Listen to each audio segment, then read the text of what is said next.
Hello बच्चों। तो आज हमारे पास ग्रेगरी सीरीज़ का हमने सबसे पहले थ्योरम स्टेटमेंट को देख लिया है, उसके बाद उसके जनरल फॉर्म के प्रूफ को देख लिया। तो निश्चित है कि मैथमेटिक्स में हम थ्योरी पढ़ते हैं तो उसके बाद कुछ क्वेश्चंस होने चाहिए। तो आपके सामने हमने कुछ सीरीज पे क्वेश्चंस दिए हुए हैं और इसे मैं आपको बताऊंगा कि कैसे इसको समझदारी के साथ जल्दी से सॉल्व कर सकते हैं। तो चलिए ज़रा हम इसे देखते हैं। सबसे पहला जो है, पहला का हमने दो पार्ट बनाया है, ए एंड बी, क्योंकि दोनों π/4 की वैल्यू के इक्वल है। सेकंड एंड थर्ड, यानी कि टोटल हमारे पास 4 क्वेश्चंस हैं। तो सबसे पहले हम देखते हैं फर्स्ट के ए पार्ट को। और इन सब को देखने के लिए सबसे पहले आप अपने ग्रेगरी सीरीज को रिकॉल कीजिए कि ग्रेगरी सीरीज का क्या फॉर्म था। तो हमारे पास दो फॉर्म थे। क्या था? एक theta is equal to tan theta minus tan cube theta by 3 प्लस tan 5 theta by 5 minus this is this. और यहाँ पे थीटा की जो वैल्यू थी वो हमारी क्या थी? -π/4 से छोटी बड़ी या इक्वल और π/4 से छोटी या इक्वल। अब अगर हम tan थीटा को x मान लें, है ना, आप लेक्चर्स को देखिएगा, लास्ट वाला जो है, tan थीटा को अगर हम x मान लें तो ये हो जाएगा हमारा थीटा का मान यहाँ से क्या मिल जाएगा? tan inverse x। तो इस वैल्यू को इसमें डालेंगे तो हमें मिलता है कि tan inverse x is equal to x minus x cube by 3 plus x cube plus 5/5 and minus this thing is going up to so on. और यहाँ से x का रेंज क्या मिल जाएगा हमें? -1 से लेके 1 तक। ठीक है। नाउ अब इस सवाल को हम कैसे हल करें? तो आपके पास π/4 है, मतलब एंगल है, ठीक है, और यहाँ पर 1 - 1/3 वगैरह है।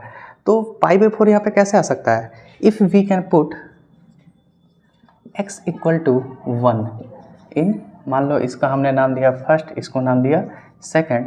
तो इस सेकंड इक्वेशन में अगर हम x बराबर 1 करें तो हमें क्या मिल जा रहा है? जरा देखो तो, बड़ा ही सिंपल सवाल है। दैट इज x अगर हम रखते हैं यहाँ पे तो ये हो जाता है tan इनवर्स 1। और tan इनवर्स 1 क्या होता है? π/4। क्यों? क्योंकि tan π/4 1 होता है, तो tan इनवर्स ऑफ 1 क्या होगा? π/4। और x के जगह पे हमें क्या डालना होगा? इस सेकंड इक्वेशन में x की जगह पे आप 1 डाल दो, तो this will be 1 - 1/3 plus 1/5 minus 1/7 and this is going up to so on. तो इससे हमारा ए पार्ट जो है वो आसानी से सॉल्व हो गया। अब हम आते हैं कि बी पार्ट को कैसे हम डील करें। तो आई होप कि आप इसे तो समझ गए होंगे। अब आते हैं हम लोग बी पार्ट के लिए। तो इसको बड़े ही आराम से समझना है और चीज़ें सरल हैं, बस ये है कि लगातार मेहनत और कंसिस्टेंसी आपको बनाए रखना होगा। देखिए, now we are going to prove the B part. B part में हमें प्रूव करना है कि π/4 की वैल्यू जो है वो half plus 1/3 minus 1/3 of this plus 1/5 of this, ऐसा है। थोड़ा सा इसको अगर ध्यान से देखो, RHS को अगर हम देखें तो हम क्या RHS को इस प्रकार से लिख सकते हैं? हाफ माइनस 1/3 इंटू 1/2 का क्यूब, ऐसे, प्लस 1/5 इंटू 1/2 का पावर 5। पहले 1/2 वाला का अलग जगह कर रहे हैं हम लोग, और ये चला गया ऐसे अप टू इन्फिनिटी, है ना, टू इन्फिनिटी। और फिर क्या बचता है? 1/3 माइनस 1/3 इंटू 1/3 का होल क्यूब प्लस 1/5 इंटू 1/3 का power 5 minus this is going up to infinity. अब ये वैल्यू को देखो, अगर tan इनवर्स x को देखो तो वो क्या था? x minus x cube by 3 plus x5/5। तो x की जगह पे यहाँ पे क्या दिख रहा है? हाफ। तो can we write this tan inverse half? Of course, x बराबर हाफ डालो tan इनवर्स x में, यही एक्सपेंशन आएगा। और दूसरे वाले को देखो तो ये है आपका tan इनवर्स 1/3। अब आप अगर पढ़े होंगे 12th क्लास में कि tan inverse a plus tan inverse b, ठीक है, tan inverse x plus tan inverse y क्या होता था? tan inverse x plus y, यानी कि 1/2 plus 1/3 by 1 minus 1/2 into 1/3 and this is equal to tan inverse of 5/6 by 6 minus 1 by 6, 6 से 6 cancel, और 5 और 6 माइनस 1 इज ऑल्सो 5। तो बचा क्या? ये tan इनवर्स 1। तो ये हो गया आपका π/4 and this is equal to LHS। यही तो हमें प्रूफ करना था कि ये सीरीज और ये सीरीज दोनों π/4 के इक्वल है, यानी कि इस सीरीज को हम इस प्रकार से भी लिख सकते हैं। तो हो सकता है कि एग्ज़ाम में आपको ये π/4 ना दे और कहे कि ये वैल्यू इस वैल्यू के इक्वल है, ऐसा भी पूछा जा सकता है। इसको ज़रा ध्यान से रखिएगा कि ये किसके इक्वल एक्चुअली में होता है। पहले आप वो निकालेंगे और देन उसके बाद हम इसको सॉल्व करेंगे।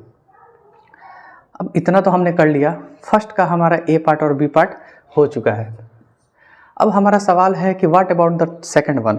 तो सेकंड वन को अगर हम देखें तो सेकंड वन में अगर हम फर्स्ट वन को यूज करके देखें तो π/4 की वैल्यू तो हमें पहले से पता है, ये क्या हो जाएगी 1 - 1/3 + 1/5 - 1/7 + 1/9 and this is going up to infinity.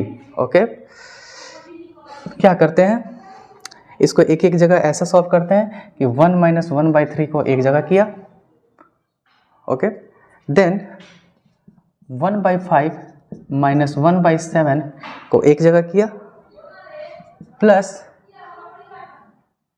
आपको क्या देख सकते हैं 1/7 - 1/9 को एक जगह और ऐसा कर सकते हैं। इसको बोलते हैं इंट्रोडक्शन ऑफ ब्रैकेट्स। क्योंकि ये सीरीज कन्वर्जेंट होता है ना, कन्वर्जेंट शब्द आएगा आपको सेकंड ईयर में, आप बाद में समझेंगे। तो इसमें हम ब्रैकेट लगा कर भी कुछ भी करें तो सीरीज के सम में कोई फ़र्क नहीं पड़ेगा, इसके कन्वर्जेंस या डाइवर्जेंस पे कोई फ़र्क नहीं पड़ता है। तो हम ज़रा इसको देखते हैं कि 1 - 1/3 ये वैल्यू होगा कितना, this value can be written as 2/3। उसी तरह से इसको देखो, ये क्या हो जाएगा 2/5 × 7। Okay, next value is 2/7 × 9। तो सब में 2 आ रहा है कि नहीं, एलसीएम लेको देखो और सब्ट्रैक्ट करके देखो तो आपको इसमें क्या मिल रहा है कि 2 सब में आ रहा है। तो यहाँ से इन सारे 2 को हम ऐसे लिख सकते हैं कि 2 कॉमन कर दिया और 1/1 × 3, 3 को लिखा 1 × 3, अगले वाले को लिखा 5 × 7 + 1/7 × 9 and this is going up to infinity. तो ये वैल्यू किसका है, π/4 का।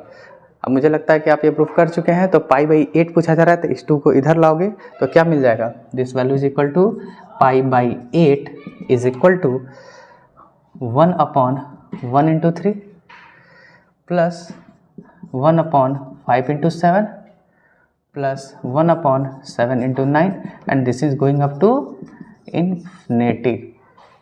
Is it clear? I hope कि ये आपको क्लियर होगा। तो सेकंड पार्ट भी हो गया, नेक्स्ट है आपका थर्ड वन। तो इसे ज़रा मैं मिटा दूँ और हम आगे बढ़ते हैं थर्ड क्वेश्चन पे।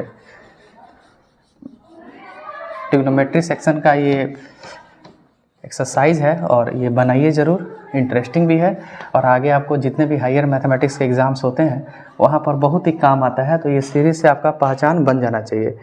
और ग्रेगरी तो इम्पोर्टेंट है ही, ऑनर्स पॉइंट ऑफ व्यू से भी ग्रेगरी आपका इम्पोर्टेंट है।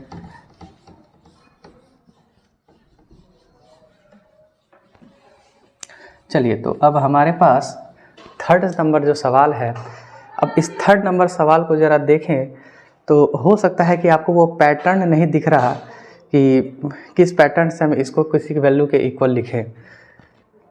ठीक है, तो थोड़ा सा इसमें समझदारी करना ये होगा कि अब जैसे मान लो वहाँ पे हमने क्या देखा है, एक बार हम फिर से लिखते हैं कि tan इनवर्स x की बात करें तो हम ऐसे लिखते हैं ना, x - x³ / 3 प्लस x का पावर 5/5 माइनस x का power 7/7 up to so on. तो देखो अब यहाँ पे तो चलो ठीक है, यहाँ पे 1 है, मतलब x/1 है तो 1 यहाँ पे हम चलता है, लेकिन यहाँ पे 1/3 है, लेकिन क्यूब के लिए बस 3 बच रहा है, कैसे करेंगे। फिर यहाँ 1/5 है तो यहाँ पावर में 5 होना चाहिए, वो नहीं है, तो डायरेक्ट इसको हम लिख नहीं सकते। ठीक है, इसको कुछ मैटर से हमें सेट करना पड़ेगा। ठीक, तो सबसे पहले हमारा काम क्या रहता है कि इस जगह पे हम कुछ मॉडिफिकेशन करें। नाउ देखो, इसी इक्वेशन को हम क्या करते हैं, चूँकि हमें यहाँ √3 नाम का शब्द दिख रहा है तो थोड़ा सा इसका फ़ायदा उठाते हैं कि क्या हम यहाँ पे √3 लगा कर कुछ मॉडिफिकेशन कर सकते हैं कि नहीं। अगर हम इसी क्वेश्चन को देखें LHS को, तो LHS को हम ऐसे लिख सकते हैं √3 और सब में 1/√3 से मल्टीप्लाई कर दो। √3 मल्टीप्लाई 1/√3 फिर मल्टीप्लाई तो वो तो 1 ही होता है। ऐसा लिख सकते हैं 1/√3 माइनस 1/3 3√3, इसको लिख सकते हैं प्लस 1/5 3² √3 और 1/7 3³ √3 और ऐसे हमने कुछ काम किया। ठीक है, अब हमारे पास ये जो √3 है इसको ऐसे ही रहने दो, ये हमारा 1/√3 है। अब ये मेरा x की तरह बिहेव करना चाहिए, तो x³/3, तो देखो अगर हम इसको ऐसे लिख सकते हैं 1/3 और √3 का क्यूब, समझदारी रखिएगा ज़रा। √3 का क्यूब क्या होगा, √3 का स्क्वायर इंटू √3, √3 का स्क्वायर 3 हो गया और एक √3 रह गया, तो 3√3 मतलब √3 का क्यूब। हम सेट कर पा रहे हैं अब 5 √3 का पावर 5 या 1/√3 का होल पावर 5। उसी तरह माइनस 1/7 और 1/√3 का पावर 7 कह दें, तो ऐसे हम इसको टू इन्फिनिटी कर सकते हैं।